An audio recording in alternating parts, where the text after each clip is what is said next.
இன்றைக்கு நீங்க எந்த இடத்துல சஞ்சலப்பட்டு கொண்டிருக்கிறீங்க? எந்த இடத்துல ரொம்ப பாரத்தோட இருக்கீங்க? எந்த இடத்துல நீங்க வந்து ரொம்ப துவண்டு போய் சோர்வா உங்களையே உங்க தூக்கி நடக்கிறதுக்கு உங்களையே நீங்க வந்து என்ன சொல்றது என்கரேஜ் பண்ணிக்க ஒரு மோட்டிவேஷனே இல்லாம இன்றைக்கு அமர்ந்துட்டு இருக்கீங்க. யார் உங்ககிட்ட என்ன சொன்னாலும் உங்களுக்குள்ள இருக்கிற அந்த ஒரு பாரமோ அந்த ஒரு சஞ்சலமோ நீங்கவே மாட்டேங்குது. அந்த வருத்தம் உங்களுக்குள்ள அப்படியே ஒட்டி இருக்கிறது போல இருக்கலாம். ஆனா இன்றைக்கு இந்த சங்கீதத்துல சொல்றது போல நம்ம தேவனத்துல ஜெபிப்போம். உமது வசனத்தின்படி என்னை எடுத்து நிறுத்தும். strengthen me according to your word. வேதம் என்ன காரியங்களாம் சொல்லுதுங்க? நம்மளை பயப்படாதுன்னு சொல்லுது.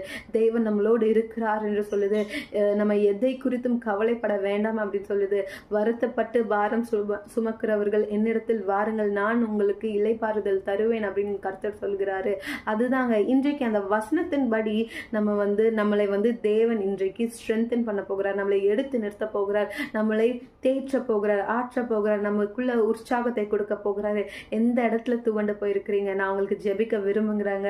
அது ஃபினான்ஷியல் ஸ்டேட் இடத்துல இருக்கலாம், இல்லைனா வந்து மென்டல் ஸ்டேட்டா இருக்கலாம், ஒரு மன ரீதியா இருக்கலாம், இல்லைனா வந்து பிசிக்கலா நீங்க வந்து ரொம்ப துவண்டு போயிருக்கலாம், சரீர ரீதியா நீங்க துவண்டு போயிருக்கலாம். இந்த மாதிரி நிறைய காரியங்கள், இல்லை ஏதாவது ஒரு பிட்ரேயல், யாராவது உங்களுக்கு துரோகம் செய்திருக்கலாம், நீங்க நம்பினவர்கள் உங்களை ஏமாத்தி இருக்கலாம், இல்லைனா நீங்க எதிர்பார்த்த ஒரு காரியம் இன்னும் நடக்காம இருக்கலாம், கதவுகள் திறக்காததுனால அதை குறித்து நீங்க ரொம்ப ஆங்ஷியஸ் ஆகி கொண்டிருக்கலாம், வருத்தம் அடைந்து கொண்டிருக்கலாம், கவலைப்பட்டு கொண்டிருக்கலாம். ஆனா இன்றைக்கு நம்ம தேவனிடத்துக்கு போய், ஏசப்பா நீங்க தான் என்னோட பிதாவா இருக்கிறீங்க, நீங்க தான் சர்வ வல்லமை உள்ளவரா இருக்கிறீங்க, உங்க வசனத்தின்படி என்னை எடுத்து நிறுத்துங்க, என்னை நிலை நிறுத்துங்க, என்னை ஸ்ட்ரென்தன் பண்ணுங்க, என்னை பலப்படுத்துங்க, எனக்குள்ள விசுவாசத்தை தாங்க. நீங்க கேட்கும்போது தேவன் இன்றைக்கு உங்களுக்கு நிச்சயமாகவே இதை செய்வார்.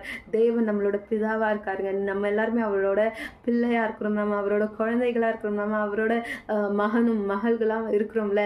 ஸோ இன்றைக்கு நம்ம பிதா கிட்ட நம்ம கேட்கும்போது அந்த பிதா நம்மளுக்கு நிச்சயமாகவே அள்ளி கொடுக்கிறவரா இருக்கிறாரு. இன்றைக்கு நம்ம அப்படி என்ன கேட்க போறோம்னா, எனக்கு சமாதானத்தை தாங்க, எனக்கு இந்த பாரத்தெல்லாம் எடுத்து எனக்கு ஒரு இளைப்பாறுதலை தாங்கன்றது தான் நம்ம இன்னைக்கு கேட்க போறோம்.